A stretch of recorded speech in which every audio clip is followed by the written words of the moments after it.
রয়েছি আপনাদের সাথে। আজকের এই ক্লাসে আমরা আবারও বিন্যাসের আরেকটি অঙ্কের সমাধান দেখব। তো আমরা প্রশ্নটা আগে লিখে রেখেছি যে দেখেন ডিপ্লোমা শব্দের অক্ষরগুলোকে কত প্রকারে সাজানো যেতে পারে যেন স্বরবর্ণগুলো জোড় স্থান দখল করে এবং কতগুলোতে ব্যঞ্জন বর্ণ একত্রে থাকবে। বিষয়টা বুঝতে হবে। এটা অনুরূপভাবেই আমরা কিন্তু আবার ইঞ্জিনিয়ারিং শব্দ দিয়েও করতে পারতাম, আমাদের কোনো সমস্যা হতো না, কিন্তু আপনারা বোরিং ফিল করতে পারেন। তার জন্য আমরা কি মেইন অঙ্কগুলো যেভাবে বইতে আছে এখন ওইভাবেই করাতেছি। তাহলে এখন ডিপ্লোমা শব্দের অক্ষরগুলোকে কত প্রকারে সাজানো যেতে পারে। এখন এই ডিপ্লোমা শব্দটা আগে কিন্তু আমরা এই কথাটা থাকতো যে আগে দেখেছিলাম কি ম্যাথমেটিক্স শব্দের অক্ষরগুলো কত প্রকারে সাজানো যায়, তার জন্য কি আমরা মোট সাজানোর উপায়টা বের করেছি। কিন্তু আমাদের এখানে মোট সাজানোর উপায়টা বের করার প্রয়োজন নেই, কারণ হচ্ছে যে আমার কাছ থেকে এখানে শুধু দুইটা অঙ্ক, দুইটা অ্যান্সার শেষ, আমাদের তিনটা চারটা চালে। দুইটা অ্যান্সার কি, যে স্বরবর্ণগুলো জোড় স্থান দখল করে এবং ব্যঞ্জন বর্ণগুলো একত্রে থাকবে, এই দুইটা সাজানোর উপায় বের করতে বলা হয়েছে। আর এখানে একটু কথার প্যাচ আছে, একটু বুঝতে হবে যে আমার কখন কোনটা চেয়েছে। এখানে বলা হয়েছে কি ডিপ্লোমা শব্দের অক্ষরগুলোকে কত প্রকারে সাজানো যেতে পারে, এখানে বলে নাই কত প্রকারে সাজানো যায়, তারপর দিয়ে কিন্তু বাকি প্রশ্নগুলো লেখে নাই। লেখা আছে ডিপ্লোমা শব্দের অক্ষরগুলোকে কত প্রকারে সাজানো যেতে পারে যাতে স্বরবর্ণগুলো জোড় স্থান দখল করবে এবং ব্যঞ্জন বর্ণগুলো কি একত্রেই থাকবে। এই বিষয়টা আপনার কাছ থেকে জানতে চেয়েছে। তার জন্য কি আমার এখানে দুইটা আনসার বের করতে হবে, এই যে জোড় স্থান দখল করবে এবং ব্যঞ্জন বর্ণগুলো একত্রে থাকবে। তো এখন এটা করি, আমরা সলিউশন করার চেষ্টা করি। যদি আমরা এটা সলিউশন করি তাহলে আগে আমাদের বেসিক লেখাগুলা লিখে নিই। তাহলে এখানে লিখি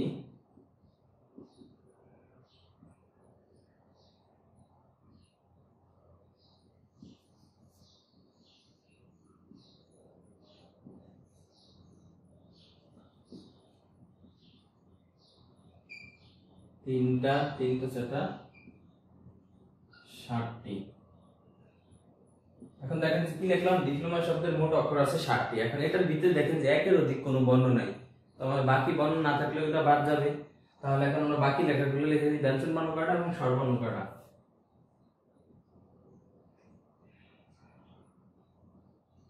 যার মধ্যে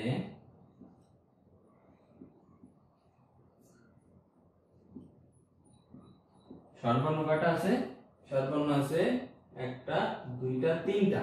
তার মধ্যে স্বরবর্ণ 3টি এবং ব্যঞ্জন বর্ণ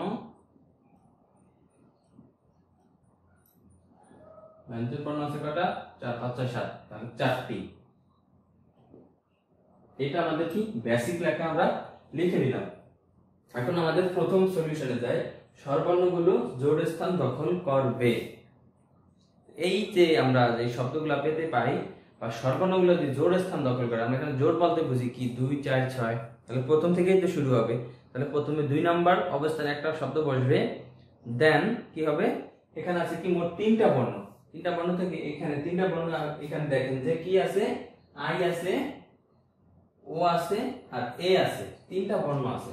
এই 3টা বর্ণ 3টা জোড় স্থানে বসবে এবং 3টা জোড় স্থানে কিন্তু আমার নির্দিষ্ট করে বলা হয়েছে জোড় স্থানগুলোতে বসবে। তাহলে জোড় স্থান প্রথম থেকে অবশ্যই শুরু হবে। তাহলে প্রথম থেকে শুরু হলে প্রথম আছে কি 2, তারপরে আছে 4, তারপরে আছে কি 6। এই 3টা স্থানে কি 3টা বর্ণ বসাতে হবে, তাহলে আমরা এটা आंसर পেয়ে যাব। তাহলে ডিপ্লোমা শব্দের অক্ষরগুলোতে মোট বর্ণ আছে 60টি, যার মধ্যে স্বরবর্ণ 3টা, ব্যঞ্জন বর্ণ 4টা। তাহলে স্বরবর্ণগুলো জোড় স্থান দখল করবে। তাহলে আমরা এখানে লিখি স্বরবর্ণগুলো জোড় স্থান দখল করবে, জোড় স্থান। স্বরবর্ণ কি জোড় স্থান, জোড় স্থান বলতে বুঝি কি আমরা 2, 4, 6। তাহলে দ্বিতীয়, চতুর্থ এবং কি ষষ্ঠ, এভাবে আমরা লিখে দিলাম বোঝার জন্য। স্বরবর্ণগুলো জোড় স্থান দখল করবে,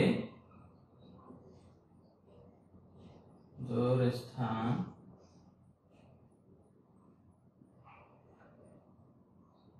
স্বরবর্ণগুলো জোড় স্থান দখল করে বা স্বরবর্ণগুলো 3টি জোড় স্থান দখল করে আমরা এটাও লিখতে পারি। তাহলে এখানে আমরা লিখলাম কি সর্বর্ণগুলো জোড় স্থান দখল করে। তাহলে এখানে কয়টা? তিনটা স্থান, 2 4 6, তিনটা স্থান আমাদের কি এখানে দখল করতেছে এই বর্ণটা। তাহলে তিনটা স্থান দখল করলে এদেরকে সাজানোর উপায়টা কি? তো যদি তিনটা, এখন এখানে আপনারা একটু বুঝেন যে তিনটা আছে, সর্বর্ণ আছে আমার তিনটা, কিন্তু এই তিনটা কি আমরা কি তিনটার স্থানে বসিয়ে দিতেছি। তার মানে কি তিনটার মধ্য থেকে আমরা তিনটাকে সাজিয়েছি। তাহলে এখানে কি জোড় স্থান দখল করে মোট সাজানোর উপায়,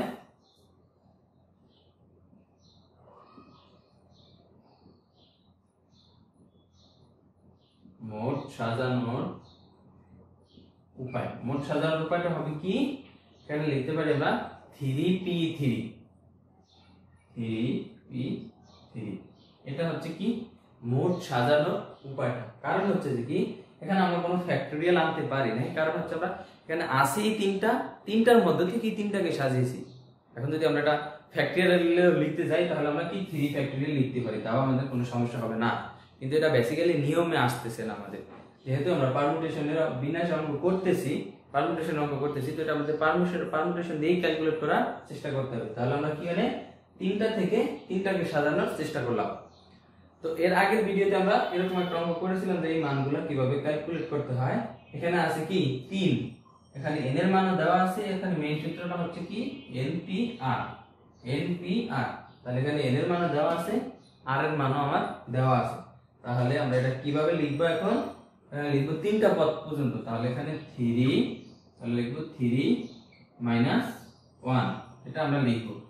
কারণ হচ্ছে কি আমরা আগে দেখেছিলাম npr, এটা সূত্রটা হচ্ছে কি n * n -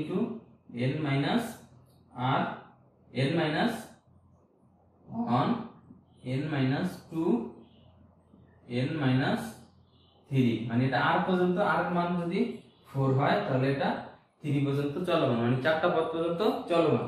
তাহলে এখানে দেখলাম কি আমরা এখন এটা আমরা রাখি এখানে, তাহলে np3, তাহলে এখানে 3 একটা পদ পেলাম, 3 মাইনাস অনেকটা পদ পেলাম, দুইটা পদ পেয়ে গেলাম।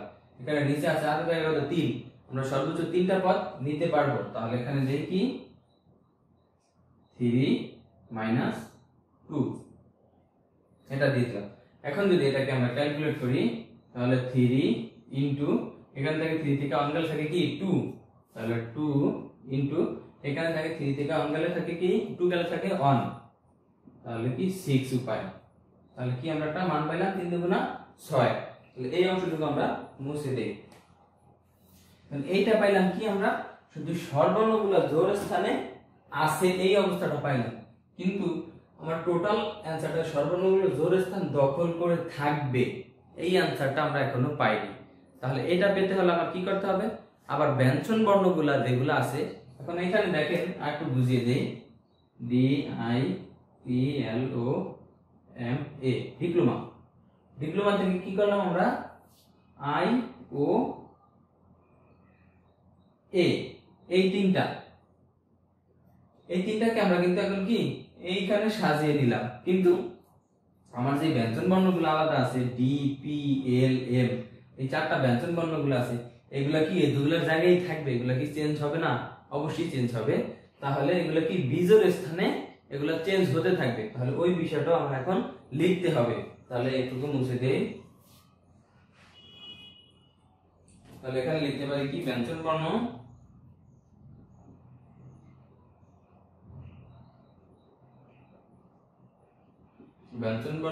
চারটি বিজোড় স্থান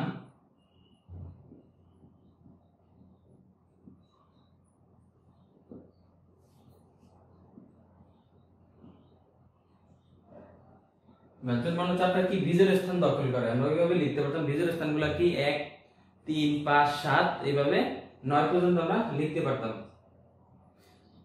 তাহলে এখন যদি এই বিজোড় স্থান দখল করে তাহলে মোট সাজানোর উপায়টা কি? ব্যঞ্জন বর্ণ চারটি বিজোড় স্থান দখল করে, সুতরাং মোট সাজানোর উপায়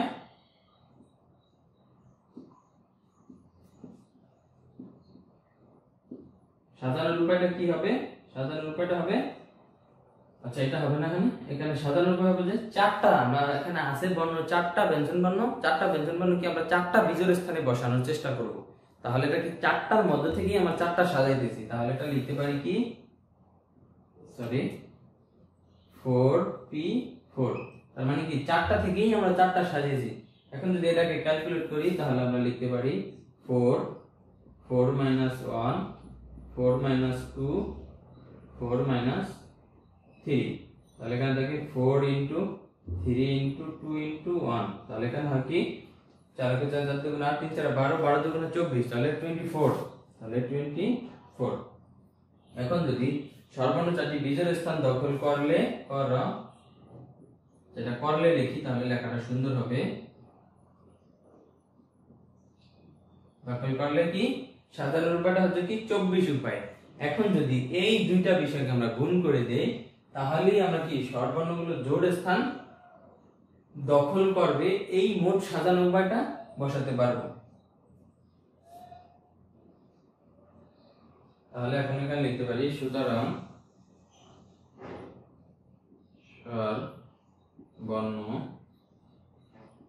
সর্বর্ণগুলো জোড় স্থান দখল করবে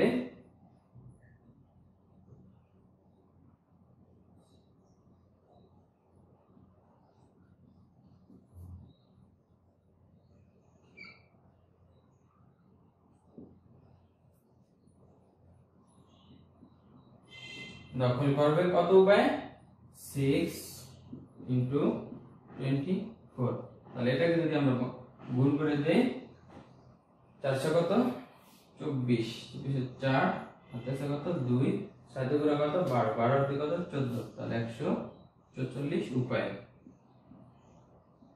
তাহলে এটাই হলো কি এটা অ্যানসার, যে এক নম্বর অ্যানসারটা আমরা পেলাম সর্বর্ণগুলো জোড় স্থান দখল করে, এটা পেয়ে গেলাম। এখন তারপরের অ্যানসারে বলা হয়েছে কি কতগুলোতে ব্যঞ্জন বর্ণগুলো একত্রে থাকবে।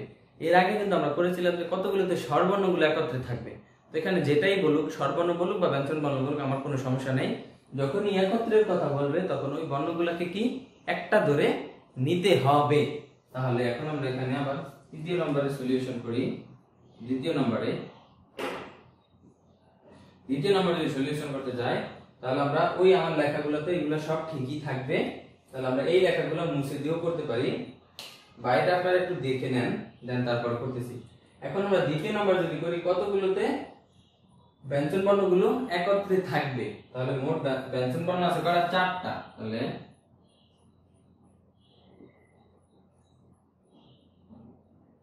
ব্যঞ্জন বর্ণ কি করতে হবে 4টিকে একটি ধরতে হবে। 4টিকে একটি ধরলে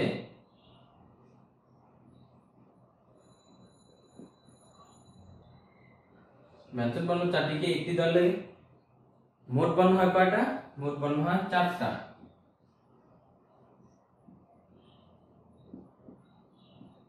মোট বর্ণ হবে কয়টা 4টি।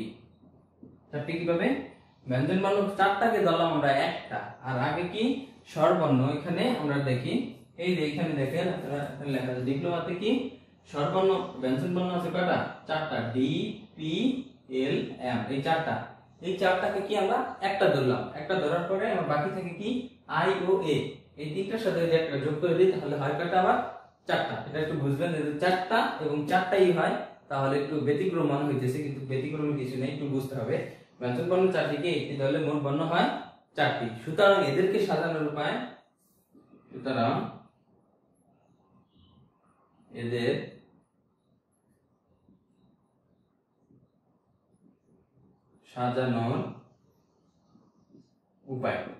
সাজানোর উপায়টা হবে কি 4 ফ্যাক্টোরিয়াল। আমরা সরাসরি এটা লিখতে পারি, কারণ হচ্ছে যে কি আমরা এখানে একের অধিক কোনো বর্ণ নেই। এখন কি আমরা শুধু স্বরবর্ণগুলা একত্রে মানে ব্যঞ্জন বর্ণগুলো একত্রে থাকবে এই বিষয়টা বের করতেছি। তাহলে এখানে আমরা লিখলাম 4 ফ্যাক্টোরিয়াল। তাহলে 4 ফ্যাক্টোরিয়াল মানে কি 4 × 3 × 2 × 1, তাহলে কি 24। তার মানে কি পেলাম এখানে স্বরবর্ণ ব্যঞ্জন বর্ণগুলোকে একটা ধরলে মোট সাজানোর উপায়টা পেলাম। এখন আগে আমরা দেখেছিলাম যে স্বরবর্ণগুলোকে একটা ধইরা সাজাইতাম আবার স্বরবর্ণগুলো নিজেদের মধ্যেও সাজাইতাম। ঠিক অনুরূপভাবে এখানে আবার ব্যঞ্জন বর্ণগুলোও কি নিজেদের মধ্যে সাজাতে হবে। জাস্ট কম্পেয়ার করেন, বা আগের যে অঙ্কগুলো করেছেন ওই যে ইঞ্জিনিয়ারিং শব্দ দিয়ে ওই অঙ্কের সাথে এরকম একটা অঙ্ক আছে যেটা হচ্ছে স্বরবর্ণ দিয়ে, যার সব ঠিক থাকবে। ওখানে স্বরবর্ণ, এখানে ব্যঞ্জন বর্ণ, এখানে অক্ষরের পরিবর্তন, ওইখানে অক্ষরের পরিবর্তন, আর জাস্ট নিয়ম সব একই থাকলো। তাহলে এদের সাজানোর উপায় এত উপায়। এখন স্বরবর্ণ ব্যঞ্জন বর্ণ আছে কয়টা? 4টা। তাহলে এই ব্যঞ্জন বর্ণ 4টাকে আবার নিজেদের মধ্যে সাজাই। তাহলে আবার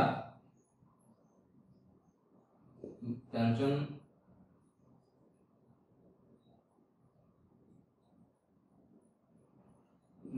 বর্ণ 4টিকে নিজেদের মধ্যে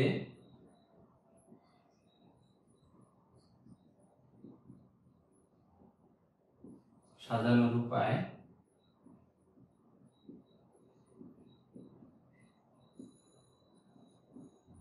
ব্যঞ্জন বর্ণ 4টাকে নিজেদের মধ্যে সাজানোর উপায় আমরা কি লিখতে, যেটা আছে 4টা, তাহলে 4টা কি সাজাইতেছি, তাহলে আমরা আবার লিখবো কি 4 ফ্যাক্টোরিয়াল।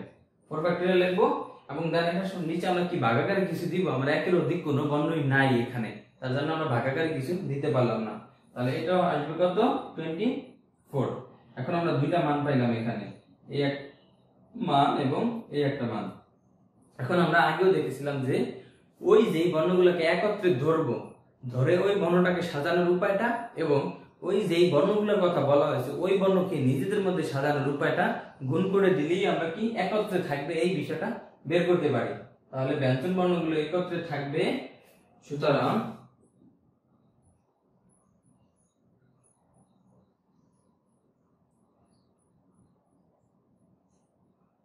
ব্যঞ্জন বর্ণ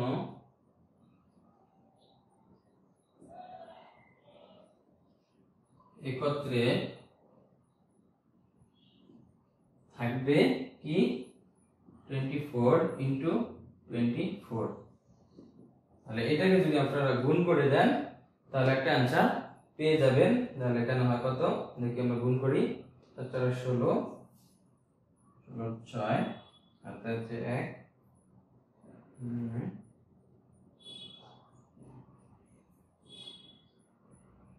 5 7 576। তাহলে 576 ভাবে